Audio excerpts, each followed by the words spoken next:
સુરતમાં અવિરત વરસાદથી તારાજીના દ્રશ્યો સામે આવ્યા છે। કીમ કોસંબાને જોડતો માર્ગ પર વરસાદી પાણી ફરી વળ્યા છે। પોલીસે બેરિકેડ મૂકી રસ્તો આખરે બંધ કર્યો છે। કીમમાં અનેક સોસાયટીઓમાં વરસાદી કીમના પાણી ઘૂસી ગયા છે। રણછોડ નગર, સ્વસ્તિ કોમ્પ્લેક્સ, નંદિની રો હાઉસમાં પણ પાણી ભરાઈ ગયા છે। સાથે સાથે સાઈ વિલા, નીલખંડ સોસાયટીમાં પણ વરસાદી પાણી ભરાયા છે। તંત્રએ રેસ્ક્યુ કામગીરી કરી લોકોને સલામત સ્થળે ખસેડવાની ફરજ પડી છે।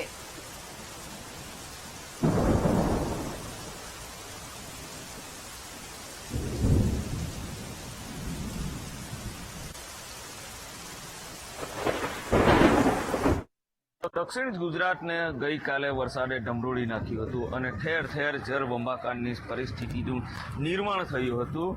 સદનસીબે વરસાદે વિરામ લેતા જ જે પાણી ભરાયા હતા મોડી રાત્રે સુધીમાં પાણી નીકળી ગયા હતા।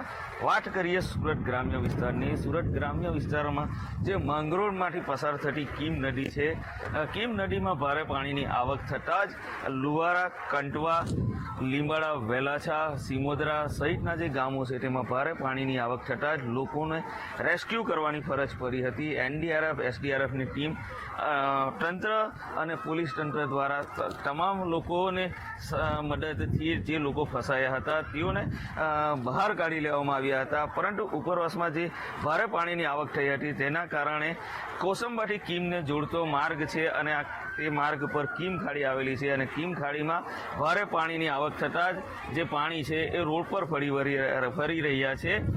મહત્વનું છે કે અહીં 7 થી 8 જેટલી સોસાયટીઓ આવેલી છે અને એ સોસાયટીઓમાં પાણીનો ભરાવો થઈ જતા લોકોની હાલત દયનીય બની ગઈ હતી। તંત્ર દ્વારા મોડી રાત્રે ટ્રેક્ટર દ્વારા લોકોને ત્યાંથી સલામત સ્થળે ખસેડી લેવામાં આવ્યા હતા। પરંતુ હજુ પણ કેટલાક લોકો જે છે એ એપાર્ટમેન્ટમાં ફસાયા છે, સોસાયટીમાં ફસાયા છે।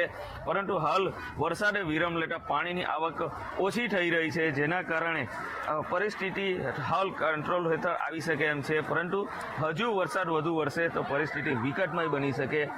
જે પ્રમાણે વરસાદ વરસી રહ્યો છે, તંત્ર પણ સાબદું બન્યું છે અને તાત્કાલિક તંત્ર દ્વારા પણ લોકોને બચાવ કરીને કામગીરી હાલ કરવામાં આવે છે અને લોકોની સલામતીને ધ્યાને રાખી તંત્ર સાબદું બન્યું છે। કેમેરામેન નાઝીમ સાથે નિર્મલ પટેલ, વીટીવી ન્યૂઝ, કોસંબા, સુરત।